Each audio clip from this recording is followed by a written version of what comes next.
भारत को विश्व विजेता बनाने के साथ ही टेस्ट, वनडे और टी20 में नंबर 1 बनाने वाले महेंद्र सिंह धोनी ने आखिरकार अंतर्राष्ट्रीय क्रिकेट को अलविदा कह ही दिया।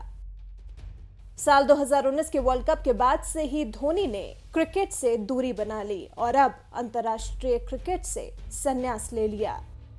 लेकिन अब बड़ा सवाल यह है कि वो अगला कदम कौन सा उठाएंगे। क्या वो किसी न किसी तरह क्रिकेट से जुड़े रहेंगे या फिर साल 2011 वर्ल्ड कप के हीरो गौतम गंभीर की तरह राजनीति में आएंगे? ये सवाल इसलिए उठ रहे हैं क्योंकि धोनी के सबसे बड़े फैन में से एक और भारतीय राजनीति के दिग्गज चेहरे सुब्रमण्यम स्वामी ने खुद ये बात कही है। धोनी की लीडरशिप से प्रभावित बीजेपी सांसद और वरिष्ठ वकील सुब्रमण्यम स्वामी ने ट्वीट कर कहा, MS धोनी क्रिकेट से रिटायर हो रहे हैं, लेकिन किसी और चीज से नहीं। उनकी प्रतिभा, टीम का प्रेरक नेतृत्व जो उन्होंने क्रिकेट में दिखाया, वो सार्वजनिक जीवन में भी जरूरी है। उन्हें 2024 का लोकसभा चुनाव लड़ना चाहिए।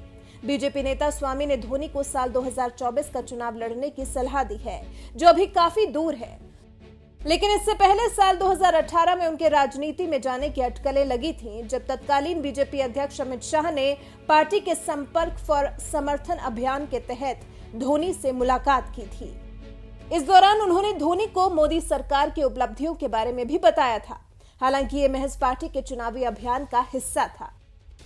जब बैज विवाद में दी धोनी को सलाह, धोनी को राजनीति में उतरने की सलाह देने वाले सुब्रमण्यम स्वामी उस वक्त भी सुर्खियों में छाए थे जब 2019 के वर्ल्ड कप के दौरान धोनी के सेना के बलिदान बैज वाले दस्ताने पर विवाद खड़ा हो गया था। ICC ने उनसे बैज हटाने को कह दिया था, जिससे धोनी ने इनकार कर दिया। उसी दौरान स्वामी ने धोनी को सलाह दी थी और कहा था, मेरी महेंद्र सिंह धोनी को बिना मांगी गई सलाह है। धोनी, अगर आप ICC के नियमों से सहमत हो जाते हैं तो आपका कुछ भी नुकसान नहीं होता है।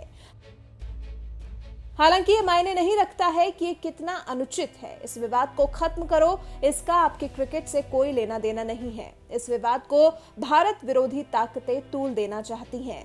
ये वही वर्ल्ड कप था जिसका एक मैच धोनी के करियर का आखिरी अंतर्राष्ट्रीय मैच साबित हुआ। ये मैच था न्यूजीलैंड के खिलाफ खेला गया सेमीफाइनल, जिसमें वो रन आउट हो गए थे और पवेलियन लौटते वक्त उनकी आंखों में आंसू देखे गए थे। इसी मैच के बाद से वो अंतर्राष्ट्रीय मैच के लिए मैदान में कभी नहीं लौटे और देश जब 15 अगस्त को 74वां स्वतंत्रता दिवस मना रहा था, उसी दिन उन्होंने अंतर्राष्ट्रीय क्रिकेट को ही अलविदा कह दिया। धोनी अब सिर्फ IPL खेलेंगे, वो भी कब तक खेलेंगे ये भी वही जानते हैं, क्योंकि वो अक्सर चौंकाने वाले फैसले लेने के लिए जाने जाते हैं। वो कब IPL से भी दूर हो जाएं, कहा नहीं जा सकता। लेकिन सवाल अभी भी वही है कि क्या धोनी क्रिकेट से दूर होकर राजनीति के करीब जाएंगे? क्या वो स्वामी की सलाह मानकर 2024 का चुनाव लड़ेंगे? क्योंकि इससे पहले धोनी की ही कप्तानी में 2011 का वर्ल्ड कप खेलने वाले गौतम गंभीर ने क्रिकेट पर विराम लगाते ही राजनीतिक पारी शुरू कर दी थी। आज वो दिल्ली से बीजेपी सांसद हैं। वैसे आपको क्या लगता है, धोनी को भी राजनीति में उतर जाना चाहिए? अपनी राय हमें कमेंट कर जरूर बताएं। MS, आप पल दो पल के शायर नहीं, पल दो पल आपकी जवानी नहीं, न पल दो पल आपकी हस्ती है, न पल दो पल आपकी जवानी है।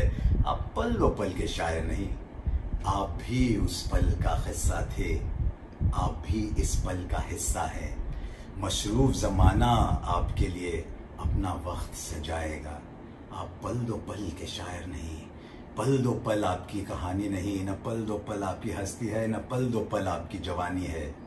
आप हर एक पल के शायर हैं। I think Mahendra Singh Dhoni was not only a good batsman or a very successful captain. I think if you look at his overall performance, he was an all-rounder. From a wicket keeper to a batsman, for a very successful captain as well. I think he has contributed a lot towards the Indian cricket. I wish him good luck for his future endeavours. His fans will miss him, but I think it's the time to give opportunity to the young players to come and play for Team India. Suresh Raina ने भी आज ही संन्यास लिया है। उन्होंने भी बहुत contribution अपनी ओर से भारतीय क्रिकेट के लिए की है।